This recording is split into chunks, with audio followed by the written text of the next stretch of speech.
The clock is ticking for Westjet and its pilots to get a deal done as soon as possible because the strike is looming this Friday. Westjet CEO says there is still a large gap between the airline's offer and the pilots' union counter-proposal. The two parties have been negotiating around the clock, but according to a union representative, still disagree on compensation. The standoff leaves thousands of passengers with long weekend travel plans in limbo. The chief executive officer of the Westjet Group is calling the union's decision to issue a strike notice unfortunate. We have proposed to the union a deal that is very generous and that is very reasonable. That's actually better than what other unions are negotiating in other sectors across Canada. So it is actually something that I think should be more than acceptable because it's addressing the majority of the concerns that our pilots are having and are looking at significant pay rises. This would make us the best, by far best paying airline in Canada. But the union seems to be of the opinion that this is not enough.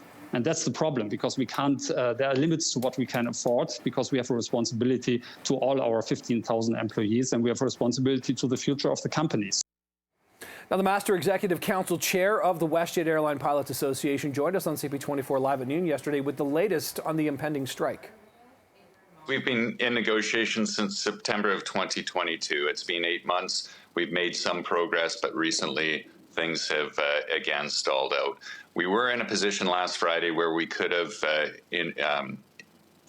issued our 72-hour strike notice. We chose not to. Things were moving at the table. Things have bogged down as of yesterday, and so we felt it necessary to issue the strike notice.